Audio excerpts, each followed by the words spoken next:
जिसके दिमाग का खाना खाली हो वही ये बात कर सकता है। ये चुनाव चल रहे हैं, चुनाव आयोग को इसका संज्ञान लेना चाहिए।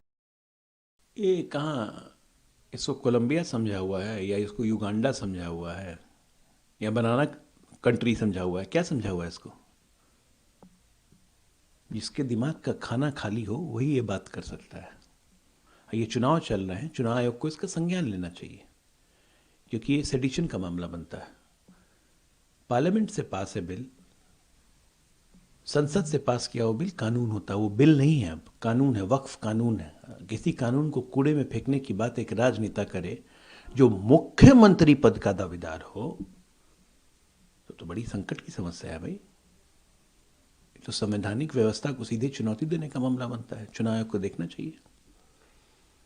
सीएम का फेस अनाउंस हो गया महागठबंधन की तरफ से, डिप्टी सीएम का हो गया, लेकिन विवाद नहीं थम रहा है। अब कांग्रेस पार्टी कह रही है कि मुस्लिम डिप्टी सीएम भी होना चाहिए। बिल्कुल होना चाहिए, मुस्लिम डिप्टी सीएम इनको बनाना चाहिए। मुझे तो लगता है कि राजद ने तय कर लिया है, ओसामा साहेब बनेंगे मुस्लिम डिप्टी सीएम। क्या दिक्कत है? और ये 18% वोट मुसलमानों का आपको लेना है तो मुस्लिम सीएम तो देना चाहिए ना इनको। हम नहीं दे रहे हैं, बताइए कितनी ज्यादती है मुसलमानों के साथ। दे दीजिए ओसामा साहब को।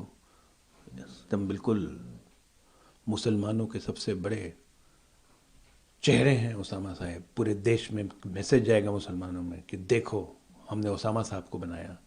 फिर कांग्रेस पार्टी दाऊद इब्राहिम के बेटे को ही बना दे महाराष्ट्र में मुस्लिम सीएम, डिप्टी सीएम। मैसेज जाएगा, मैसेज। मुसलमानों के बीच में तो यही मैसेज देते रहते हैं ना। ये मुसलमान नहीं जागेंगे तो कुछ नहीं होगा। बनाने दीजिए जो बनाते हैं। नीतीश कुमार ने कल ट्वीट किया और ये कहा कि देखिए, पहले बिहारी होना अपमान का प्रतीक था, अब सम्मान का है, प्राइड है। हमने ये विकास किया, हमने वो किया। पहले लोग घर से बाहर निकलने में डरते थे, अब विकास हुआ है। चुनाव के बीच में आपको ट्वीट करके बताना पड़ रहा है, आप लोग को क्यों ऐसा बताना पड़ रहा है? राजनीति हो चाहे जिंदगी हो, माँ बाप अपने बच्चे को हमेशा सिखाते हैं और बताते हैं क्या क्या हुआ। मेरे माँ बाप ने मुझे गांधी जी के बारे में बताया, मेरे बाप ने मुझे सरदार पटेल के बारे में बताया, मेरे माँ बाप ने मुझे बताया विभाजन कैसे हुआ था। तो हर चीज़ को बताना बहुत ज़रूरी है, लोगों को याद दिलाना ज़रूरी है। जो इतिहास से सबक नहीं सीखता है उनका वर्तमान बिगड़ जाता है और भविष्य तो बिल्कुल नष्ट हो जाता है। इसलिए नीतीश जी ने जो किया है बिल्कुल ठीक किया है।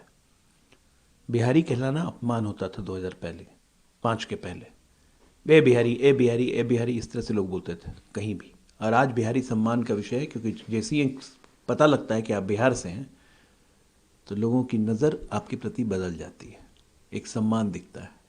क्योंकि बिहारी जहाँ जाता है अपने दम पे, अपनी मेहनत से, अपनी बुद्धि से उस जगह को मजबूत बनाता है। तेजस्वी यादव मंच पर मौजूद थे, मुकेश सहनी भी मंच पर मौजूद थे। आप लोग कह रहे हैं कि संविधान बदल देंगे, सरकार बदलेगी तो संविधान बदल देंगे, ऐसा बयान आया है। तो ये तो संविधान तो इन्होंने कितनी बार बदला है। कांग्रेस के शासन में संविधान 90 बार बदला जा चुका है। 1942 में सोशलिस्ट और सेकुलर तक ला दिया था। इनका बस चलेगा तो ये तो संविधान बदल के इस्लामिक राष्ट्र बना देंगे। इनको 5 मिनट नहीं लगेगा इस्लामिक राष्ट्र बनाने में इस देश को। ये तय मानिए आप। पर ये तो प्रदेश का चुनाव है, संविधान कुछ नहीं बदल सकते हैं। लेकिन देश के चुनाव में अगर ये आ गए और प्रदेश में भी आ गए तो ये संविधान भी बदलेंगे। इस देश को पहला कोशिश हुई थी इस्लामिक राष्ट्र बनाने की जब इस देश में सेकुलरिज्म घुसाया गया संविधान में।